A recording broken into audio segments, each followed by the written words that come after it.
What's happening? And welcome back. Today on the podcast, here's what we will be talking about: the power of discovering your value. I could have said true value. And so here's what we're going to go through. We're going to go through something that's in the Bible. Is called I think when Moses was talking to God and God said, "What's in your hand?" God showed him something powerful that he had. We'll talk about what's in your hand. We'll also talk about really building confidence, because a lot of times it's the confidence that's going to take you to the next level so that you can bring the value, or if you were starting a business or wanted to make more money, be able to do that. So let's go ahead and jump right into this. So as I was sitting here thinking, I was going to title this "What's in Your Hand," but let's go back. I do want to go back to what's in the Bible and what's been said about what's in your hand, which is the story. It's in Exodus. I think it's in Exodus 4. Um, God's talking to Moses, and Moses is worried that the people aren't going to believe him. They're not going to be like, "Oh my goodness, you're telling the truth." So Moses is talking to God and says, "Look, if when you go to talk to the people, here's what I want you to do." And first he said, "Well, what do you got in your hand?" He said, I got a staff in my hand." And then he says, "Put it on the ground." And then the staff turns into a snake. Moses jumped back, like, "What in the world? Like a staff? How did that happen?" And then he says, "Hey, well, and then he showed him how to use the staff. And he says, "Well, put your hand in your," I think he said, "Put your hand inside your shirt or whatever comes out. It looks like leprosy." He said, "Put it back in. It comes out. It's regular again." And so he's showing He's showing Moses how powerful he is. But here's the thing: he's showing Moses he's powerful, but he's showing him he's powerful because he's with him. Now, everybody has an ability. Yep, everybody has a measure of faith and an ability to do things, right? That's why God gave us hands. God gave us hands because hands represent something. I didn't always know this, so don't think of me as smart. Hands represent action, because when you have hands, you have like these two vehicles that you can do something with. You can take one and do something, you can take the other and do something. So your hands are a representation of some action that you can get done. That's why when a lot of the ways that we work, as when we're growing up, we learn to work with our hands first, right? We learn to work with our hands. I think in Ecclesiastes, maybe chapter 8, maybe, but don't quote me. But I do know that it's in Ecclesiastes where it talks about the work of your hands. Do it with all your might, right? Do the work with all your might with your hands. So how does one, or what is this power of discovering your value? Well, we'll get to that in just a second. So I also want you to think about something else. Um, like say for instance, you was talking to somebody and they were talking about how, "Hey man, this person's making," like if you had a job at some point and you heard somebody was making $100 an hour at the job, you'd be like, "Yo, how in the world somebody's making $100?" Or if you heard somebody was making 200, $300 an hour, you would be like, "Yo, oh my goodness, that's a lot of money," because it definitely feels like a lot of money, right? And when you're making 15, 20, like look, I remember minimum wage, I think I was making like $5 an hour back when I was young. So anybody making like $15 an hour, $20 an hour sound like rich. Yeah, if you're making $5 an hour, 20 was rich. Then I remember I got to 20, 25, and you're just like, "Man, if I can make $100 an hour." Got to 100, man, if I can make $200 an hour, $300 an hour. Then I said, "Well, what's this?" Then I was just like, hourly. Well, I don't want to work that long. You see what happens? You start realizing that, look, hourly, yeah, that's cool. And there's people who have attorneys. When you call an attorney's office, they say, and you say, "Well, how much is the hourly rate?" "Oh, it's 600 an hour. Oh, it's 700 an hour." And yes, it sounds like a lot.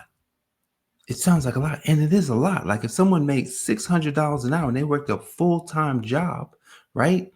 That's a good amount of money. That's almost $5,000 every week. So that's a good amount of money. So you're like, "Oh, okay. Well, Someone's making $700 an hour. Well, I can't make $700 an hour. I know. Like, I can't make $1,000 an hour. Man, I was listening to a mentor and he was talking about how at one point he was charging $5,000 per hour. I was like, 5,000 an hour. I knew that I had turned my hourly rate into like 1,000 an hour. And I learned a long time ago that you had to decide how much money you make. How much money do you want to make? Right? How much do you want to make? And then from there, you got to do the math. If it's 1,000 an hour times 40 hours a week times 52 weeks, that's going to give you my annual rate. It's going to give you the annual amount, so that anything under $1,000 an hour, I shouldn't be doing it.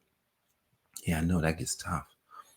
But then if you don't want to do something, imagine you don't want to do something. Someone says, "Man, I want you to do this thing." Well, it's $1,000 an hour. That's how you can set your hourly rate, right? But you set your hourly rate based on what you want. But the problem is someone already told you what your value is. Someone already said we can only pay you $15 an hour. Somebody already said you can only make $20 an hour or $30 an hour, whatever the number is. Someone already gave you a value that then diminished what you thought and what we thought of ourselves. See, because when someone makes the value for you, then you're wondering, well, how do I please them? Right? How do I please them so that they can give me more? Yeah, no, tell me about it. Right? Because then you say, well, I'm gonna leave this job, but this job is paying me 25 an hour, $30 an hour, and I'm gonna see if I can make $50 an hour. Now you gotta it's called the tap dance. You gotta tap dance a little bit, to then get someone, or if you got the value, because then what do? Hey, here's my resume. Here's my resume. What's on my resume? I've been 5 years here. I've been 5 years here. I've got these skills, these skills, these skills. This is what I know how to do. And someone reads over your resume. Then they bring you in for an interview, and they interview you and they ask you all these questions just to see if they like you, or to see if you know what you're talking about. Okay. All right. So, all right, Mr. Moore, it seems as if you're a very good candidate. We really love to bring you in. And so our starting salary hourly is $45 an hour. Didn't you just say you wanted to make $50 an hour? I'm getting somewhere with this. Don't leave. $50 an hour, and they just gave you 45. What are you going to do? Most people would just say, man, okay, I'll take it. When you should say, okay, you should then negotiate. Well, you know what? I was thinking, see, here's how you do it. You don't tell me you want 50 at that point. Well, I was thinking it should be about $65 an hour based on this, and this. Why? Why'd you go higher? Because anytime somebody lowballs you, you got to go above where you want to go. You follow me? Because now I'm on 65, and then they come down and say 52. Now you got more than what you wanted. See, you discover your value by setting your value. Man, I don't think, somebody needs to hear that. You discover your value by setting your value. That's how you do it. A friend of mine gave me, oh my goodness, he gave me a bomb to just give a quote on here. He says, my friend Jamie gave me this quote. He says, we discount our value waiting for others to increase our price tag. We discount our value waiting for others to increase our price tag.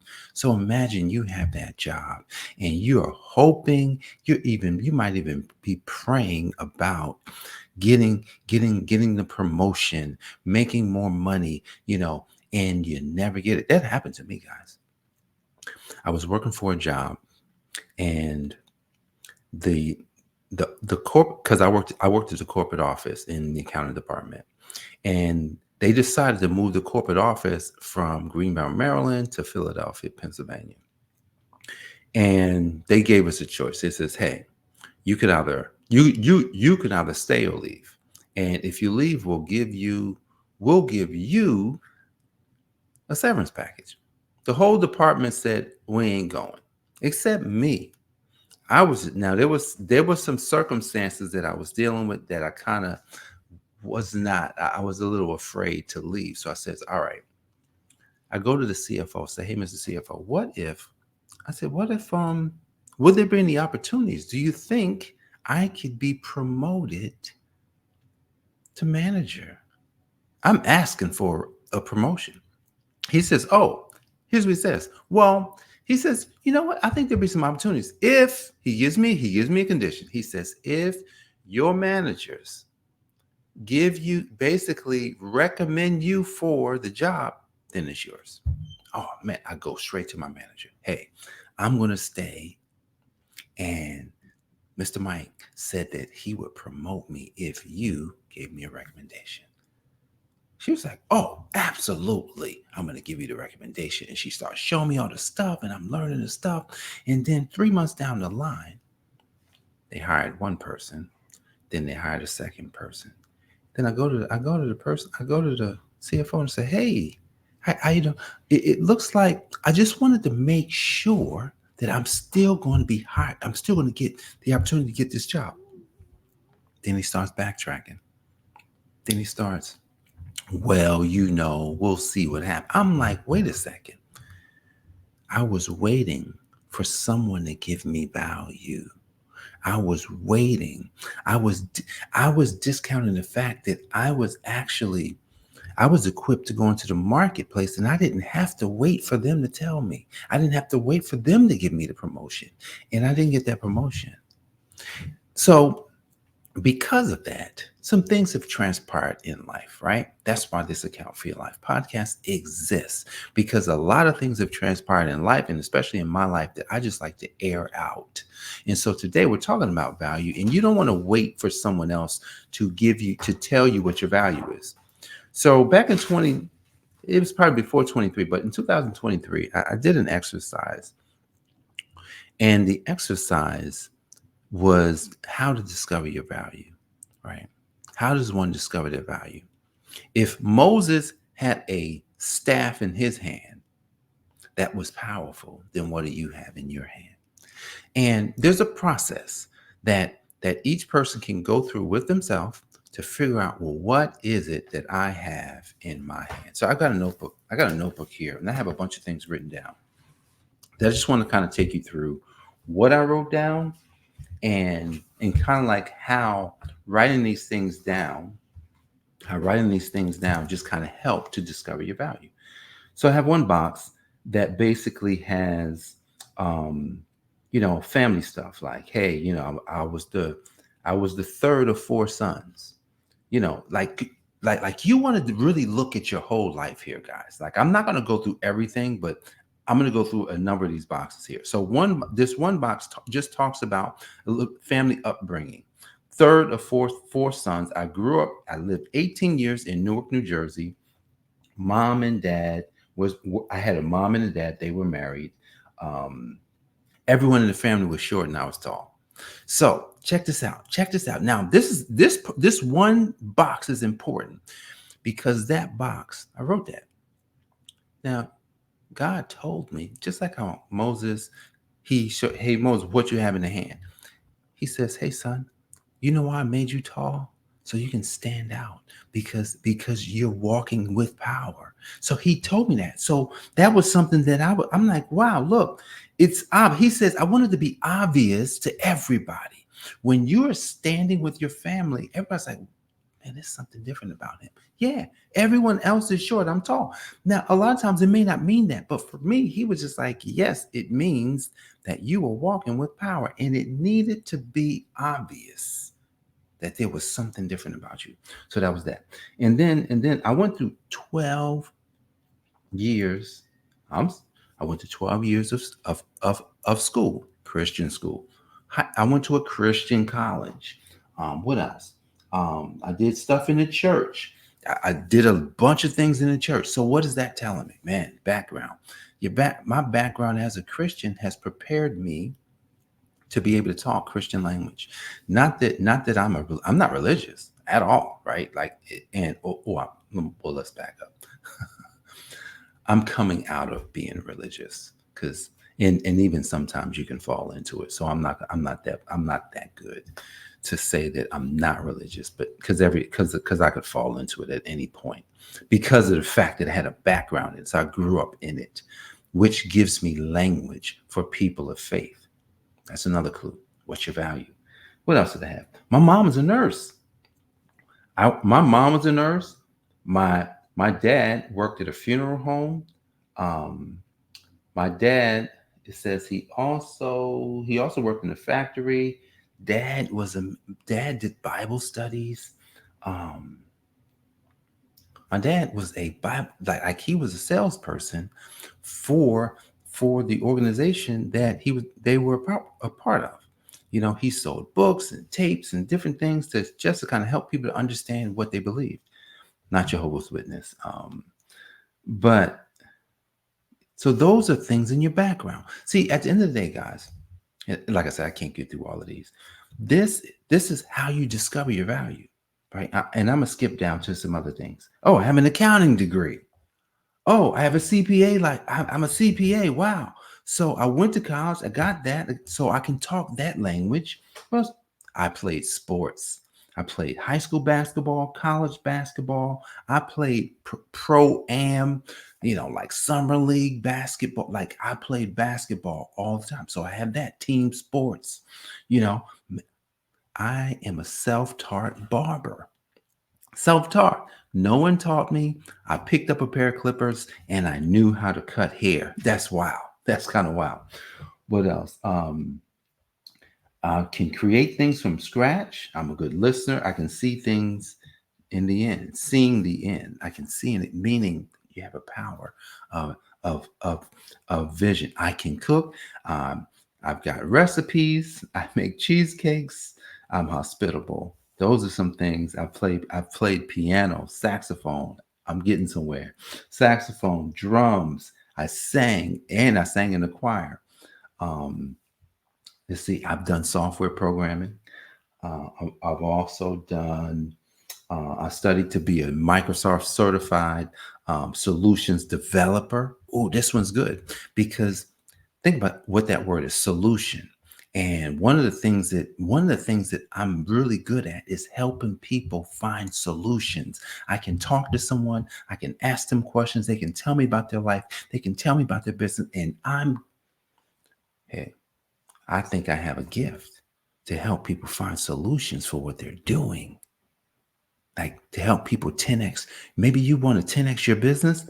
A conversation can do that. Right now, here's the problem with the conversation. I'll give you the problem. The problem with the conversation is a lot of times I can have a conversation with somebody, but they don't do it. So now I work with somebody in like informal back in 2023, maybe it's September. She needed some money. She